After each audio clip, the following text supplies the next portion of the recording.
Evening and जय हिंद बच्चों मैं अजय कुमार वाराणसी उत्तर प्रदेश से आपके अपने चैनल नव शिक्षण पे स्वागत करता हूँ। बच्चों आपको पता है ये जो इस तरह के सवाल हैं नवोदय विद्यालय प्रवेश परीक्षा में हर वर्ष पूछे जाते हैं। साथ ही साथ अब विद्या ज्ञान में भी इस तरह के प्रश्न आ रहे हैं। और जो सैनिक स्कूल के बच्चे तैयारी कर रहे हैं या अटल आवासीय विद्यालय के लिए कर रहे हैं उनके लिए भी ये सवाल काफ़ी महत्वपूर्ण है। जो नए बच्चे वीडियो देख रहे हैं उनसे कहना चाहूँगा, डिस्क्रिप्शन में लिंक है, तो आप डिस्क्रिप्शन के लिंक के जरिए व्हाट्सएप ग्रुप से जुड़ जाइए ताकि आपकी और बेहतर तैयारी हो सके।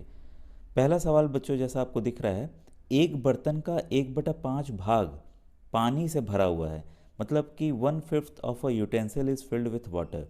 यदि इसको पूरा भरने के लिए 40 लीटर और पानी चाहिए, if to fill the utensil completely 40 litre of water is required, तो बर्तन की धारिता क्या है, then what is the capacity of the utensil. तो ये इस तरह के जब भी बच्चों सवाल हों, अगर आप एक चित्र बना लेंगे तो आपको आसानी से समझ में आ जाएगा। ठीक है, ये बर्तन है, इसका मान लीजिए 1/5 भाग, 1/5 भाग जो है वो भरा हुआ है। ठीक है, पानी भरा हुआ है। फिर सवाल कह रहा है कि अगर इसमें हम 40 लीटर पानी डालते हैं, 40 लीटर पानी डालते हैं, तब ये पूरा का पूरा भर जाएगा। हमें इसकी धारिता यानी कि कुल कितना पानी इसमें आएगा ये हमें निकालना है। ठीक है, तो हम सबसे पहले जब भी इस तरह के सवाल हों कि जो हमें निकालना है, तो हम उसी को हम कुछ भी मान लेंगे, एक्स मान लेंगे। आप कुछ भी ए बी सी डी भी मान सकते हैं, प्रायः एक्स माना जाता है। तो हमने मान लिया कि कुल जो है एक्स लीटर उस बर्तन में, उस बर्तन की धारिता जो है एक्स लीटर है। ठीक है, एक्स लीटर। तो जो पानी का भाग भरा हुआ, जब भी बच्चों देखिए बटे में हो कि इतना भाग भरा हुआ है, तो भाई इतना भाग किसका है, इस कुल का है। कुल तो हमने एक्स मान लिया है। तो जो भरा हुआ भाग है, ठीक है, भरा हुआ भाग जो है वो फिर बर्तन का कितना है, बर्तन में कुल पानी कितना आएगा, एक्स आएगा। ठीक है, और उसका कितना भाग भरा हुआ है, 1/5। तो कितना भाग भरा हुआ है, x/5। अब ये हमें पता चल गया कि कुल बर्तन का x/5 भाग जो है भरा हुआ है। तो बाकी का जो नहीं भरा है वो कितना होगा, बस कुछ नहीं करना है, जितना पानी आ सकता है माइनस जितना भाग भरा हुआ है, अगर हम उसको घटा देंगे तो ये जो पार्ट है ये हमें पता चल जाएगा कितने में पानी नहीं भरा हुआ है। ठीक है, तो ये हो गया, आप कैल्शियम ले लीजिए 5, ये हो जाएगा 5x माइनस एक्स। तो कितना हो जाएगा 5x माइनस एक्स, 4x/5। अब देखिए हमें ये पता चल गया कि बर्तन में इतना जो पानी है वो आपका, और डालेंगे तो कम्प्लीटली भर जाएगा। तो यही चीज़ दिया है कि ये 40 लीटर अगर हम डालते हैं, ठीक है, शेष भाग में, तब वो भरता है। तो यही चीज़ किसके बराबर है, 4x/5 किसके बराबर है, 4x/5।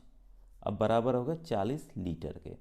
बच्चों क्रॉस मल्टीप्लाई का नियम कई बार मैंने बताया हुआ है, नीचे की संख्या ऊपर या ऊपर की संख्या नीचे आ सकती है, वैसे ही इधर से भी होगा, ऊपर की संख्या नीचे, नीचे की संख्या ऊपर जा सकती है।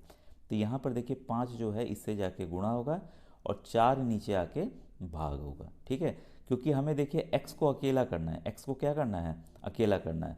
मैंने नवोदय के जो 25 वर्ष के बच्चों प्रश्न आए हुए हैं उसको बताया हुआ है, तो आप प्लेलिस्ट से जाकर देख सकते हैं, डिस्क्रिप्शन में भी है, चैनल के भी प्लेलिस्ट से जाकर देख लीजिएगा।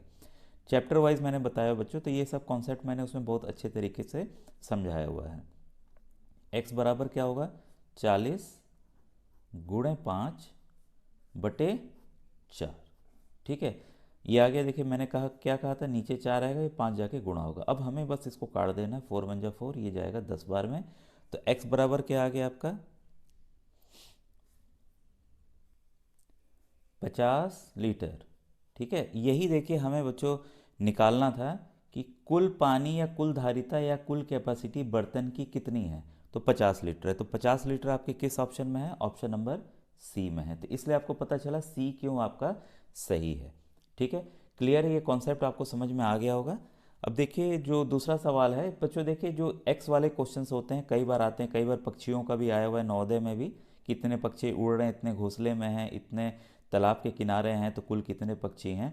तो ये सब में पूरा एक्स का ही कॉन्सेप्ट काम आना है। तो जो मैंने 25 वर्षों के प्रश्न बताए हुए हैं उसमें इन प्रश्नों को विधिवत मैंने कई प्रश्नों को समझाया हुआ है। ठीक है, अब देखिए आपके सामने दूसरा प्रश्न आपको दिख रहा होगा, ये देखिए बार बार इस तरह के प्रश्न आते हैं।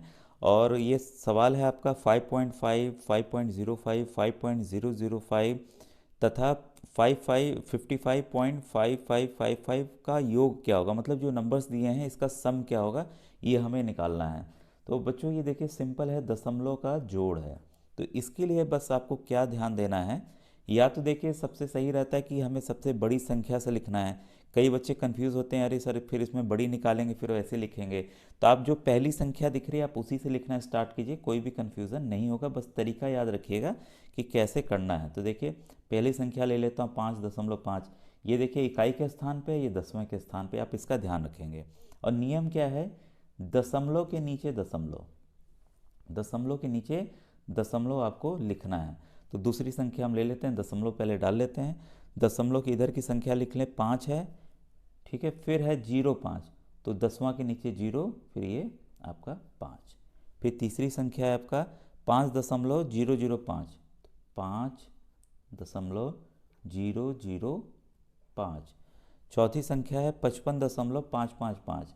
अब 55 के लिए देखिए इकाई और ये दहाई के स्थान पे आएगा। इसी को नियमता इसको ऊपर लिखना चाहिए था, क्योंकि बच्चे फिर सोचें कौन बड़ा छोटा छांटने में दिक्कत होगी उनको। तो मैं डायरेक्ट ही इसीलिए बता दे रहा हूँ, ताकि समय भी बचे और इतना सोचना भी ना पड़े। देखिए सबके स्थान अलग अलग होंगे, ये नहीं कि आप मिक्सअप कर दें।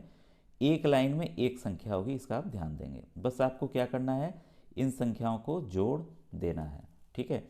अब देखिए ये आ गया आपका 5, ये हो गया 5 5 10, कहाँ से ले 5 5 10 एक 11, 5 5 10 और एक 11, फिर पॉइंट। ये देखिए 4 बार है तो 4 बार पहाड़ा पढ़ लें 20, फिर 21 का 2, ठीक है 5, और यहाँ 2 हासिल आ गया तो हो गया 71, 71.1105, 71.1105। ये ऑप्शन नंबर बच्चों डी में है, साफ साफ आपको पता चल रहा होगा। इसमें देखिए कुछ चीज़ें आप ध्यान रखिएगा कि कई बार स्थानीय मान को लेकर इसमें प्रश्न आ जाते हैं, ठीक है। तो स्थानीय मान में दशमलव में ध्यान रखिएगा। ये जैसे आपको पता है इन संख्याओं में इकाई, दहाई, सैकड़ा, हज़ार ऐसे ऐसे होता है। इसमें देखिए ये 10वां है, ये 100वां है, ठीक है, ये 1000वां है, ये 10,000वां, सब में वाह वाह लगता है। सब में क्या लगेगा, वाह वाह, याद रखिएगा। 10वां, 100वां, 1000वां और 10,000वां। तो इसके भी प्रश्न इस आधार पे आते हैं। अभी मैं प्रश्न कराऊं क्योंकि ये आया है, तो मैं सोचा टॉपिक ये आपको बता दूं कि इससे भी सवाल इस तरीके के भी बनते हैं कि इसमें इस 10,000वां में कितना 10वां आएगा। इस तरह के भी कन्फ्यूजिंग वाले प्रश्न होते हैं। जैसे पूछा जाता है ना कि 5 दहाई में ये 55 में कितना दहाई है, या कितने इसमें इकाई आएंगे। इस तरह के भी सवाल पूछे जाते हैं। जब हम पढ़ेंगे तो इससे आपका और कॉन्सेप्ट बच्चों क्लियर हो जाएगा, ठीक है। आज का ये इंपॉर्टेंट क्वेश्चन थे। अगर आपको अच्छे लगे तो बताइएगा, ठीक है सर। मैं और प्रश्न इसके बता दूंगा। आप यस ज़रूर बच्चों कमेंट में लिख दीजिएगा। और व्यक्तिगत अगर आप व्हाट्सएप पे मैसेज करते हैं बच्चों, ये मेरे लिए बहुत ही दिक्कत होती है कि हर एक बच्चे का मैं उत्तर दे पाऊँ। और व्हाट्सएप पे क्या है, ये यूट्यूब पे क्या है, अगर आप यूट्यूब पे कमेंट करते हैं तो उससे हर एक बच्चे का फ़ायदा होता है, क्योंकि जो आपके प्रश्न रहेंगे और बच्चों के प्रश्न रहेंगे तो वहाँ से वो पढ़ लेंगे, ठीक है। आज की ये थी important questions. Thank you, thank you.